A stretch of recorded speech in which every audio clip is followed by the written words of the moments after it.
최근 들어서 전기차 수요가 좀 주춤한다는 얘기 많이 들어보셨을 겁니다. 관련해서 정부가 추석 전에 전기차 보조금을 다시 인상한다, 뭐 이런 얘기가 나오는데요. 최근 주춤한 수요를 끌어올리는데 보조금 인상이 어느 정도 효과가 있을지 궁금합니다. 뭐 전기차 수요가 부진한 것은 뭐 여러 가지 요인이 있을 텐데요. 과연 효과가 있을지 살펴보도록 하겠습니다. 산업부 정재용 기자 함께합니다. 어서 오십시오.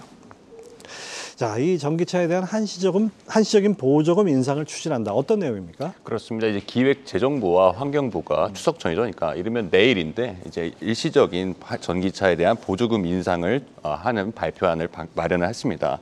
전기차 구매 시 정부의 국고 보조금과 이제 지자체에서 주는 추가 보조금이 있는데 이 국고 보조금을 어느 정도 인상을 하겠다 이런 방안이 좀 유력해 보입니다. 현재 전기차 보조금 같은 경우에는 5,700만 원 미만이면 보조금이 100%, 그리고 5,700만 원에서 8,500만 원 이하면 50%가 지급되고요. 이제 8,500만 원 초과하면은 보조금이 나오지 않게 되는데 현재 보조금 최대 지급 액수가 680만 원입니다. 지난해 700만 원보다 이제 소폭 줄어든 규모인데요. 정부가 이번 발표에서 한시적으로 이 보조금 최대 지급 액수를 700만 원 이상으로 이제 마련하는 방안이 좀 유력해 보입니다. 다만 이제 지급 기준을 변경하는 등 지급 대상 확대를 하지는 않을 것으로 보입니다. 예. 자, 정부가 이제 뭐 보조금 인상하는 건 뭐 수요자 입장에서 반가운 소식인데 자동차세 개편을 추진하면서 전기차 사실상 세금 인상 아니냐. 그다음에 또 이 충전료도 조금씩 오르고 있어요. 이런 측면에서 다소 좀 엇박자가 나는 듯한 느낌도 들어요. 그렇습니다. 어떻게 보면 전기차 보급 대수 자체는 산술적으로 확대가 되고 있기 때문에 여기에 대한 요금이라든지 세제 어떻게 보면 이제 세수가 이제 부족할 수 있잖아요. 그러니까 그런 부분을 좀 검토를 하는 건데 이번 보조금 인상은 어떻게 보면 좀 한시적으로 전기차 판매량이 최근 들어 크게 주춤했다는 이유에서 좀 실행을 했다는 그런 배경 설명을 좀 드릴 수 있을 것 같습니다. 현재 전기차 구매에서 가장 큰 구매 혜택이라고 보면은 보조금과 세제 혜택을 꼽을 수 있잖아요. 근데 정부가 이제 말씀하신 대로 세금 자동차세 기준을 배기량에서 가격과 무게를 좀 검토를 하는 방안으로 추진을 하고 있거든요. 근데 전기차는 아시다시피 비싸고 무겁잖아요. 근데 사실상 전기차 소유자에 대한 증세라는 좀 비판도 나오고 있어서 전기차 구매 의욕이 많이 떨어지고 있는 그런 상황입니다. 실제로 이제 판매량 급감으로 전기차 보조금으로 예산을 편성했는데 이마저도 올해는 다 이제 쓰지 못할 거라는 그런 지적도 좀 나오고 있습니다. 예를 들어서 서울시는 전기차가 지금까지 총 13,600여 대 정도를 팔아서 이제 이 정도의 예산을 보조금을 잡아놨는데 현재 출고된 차가 5,200대를 조금 넘어서 38%밖에 쓰지 않았다고 합니다. 하반기로 접어들면서 전기차의 보조금이 이제 바닥이 나야 되는데 그런 상황이 예년과는 좀 다르다고 볼 수 있죠. 실제 지난 8월 국내 전기차 판매량은 9,533대로 지난해 같은 달보다 34.1% 줄어든 그런 상황입니다. 네, 전기차 구매를 고려하시는 분들이 피부로 느낄 정도로 요즘 좀 전기차 수요가 주춤한 것 같은데요.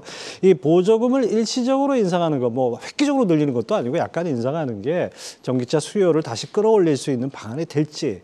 뭐 전기차 수요가 부진한 것은 여러 가지 이유가 있을 것 같은데요. 맞습니다. 이제 보조금을 일시적으로 올리면 당연히 구매를 좀 예정에 하고 있던 소비자에게는 반가운 소식이 될 수 있겠죠. 하지만 이제 보조금 규모가 무한대로 늘어나는 게 아니지 않습니까? 그렇죠. 어느 정도 정해진 규모에서 올해 예산 편성한 거에서 좀 더 늘리겠다 이런 거기 때문에 드라마틱한 그런 어떤 성장을 기대하기는 좀 힘들어 보입니다. 현재 전기차는 이제 보조금을 받는다고 해도 내연기관 차량에 비해서 가격이 다소 비쌉니다. 뭐 예를 들어서 현대차의 코나의 예를 좀 들면은 전기차 모델은 보조금을 받아도 4천만 원대 초반입니다. 가솔린 터보는 2천만 원 초반대, 그리고 하이브리드는 3천만 원 초반이라 이런 가격이 형성이 되죠. 충전 인프라가 전기차 충전 인프라가 많이 좋아졌다고는 하지만은 여전히 불편을 감수하고 타야 하는 차인 게 사실인데 이미 살 사람들이 조금 산 상황에서 불편한 전기차를 비싼데 굳이 선택할 이유가 많이 없는 거죠. 근데 매년 판매량이 이제 성장세를 하지 않아도 전기차 누적 때는 어느 산술적인 보급 대수가 늘어나기 때문에 앞으로 해를 거듭할수록 이제 보조금 총액은 줄어들 수밖에 없고 그런 어떤 추세가 보조금을 계속 줄이는 추세이기 때문에 충전요금 인상과 세금 인상도 어떻게 보면 피할 수 없는 그런 상황이라고 볼 수 있습니다. 예, 전기차가 많이 팔려야 가격이 떨어질지 가격이 떨어져야 많이 팔릴지 참 애매한 문제인 것 같은데요. 국내 전기차 보급 대수가 이제 겨우 이제 50만 대 넘었지 않습니까? 당초 정부가 목표했던 2030년 420만 대. 이런 추세면 좀 약간 힘들지 않을까 생각도 돼요. 그렇습니다. 올해 이제 국내에서 판매된 전기차 판매 대수가 한 8만 대 상반기에까지 8만 대 정도 됩니다. 420만 대를 2030년까지 팔려면은 1년에 적어도 50만 대 이상을 팔아야 된다는 그런 계산이 나오는데 현재 이제 고금리 고물가 경기가 그렇게 좋지 않기 때문에 이런 경기가 좀 회복이 되면 전기차 판매량도 어느 정도 증가가 될 수는 있을 겁니다.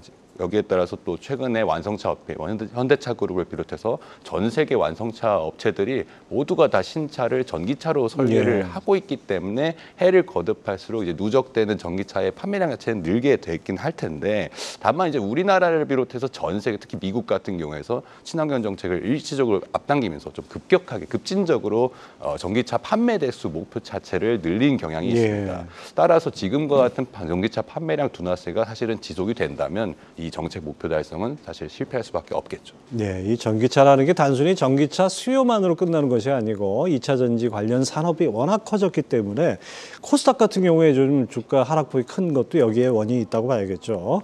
네, 정재영 기자 잘 들었습니다.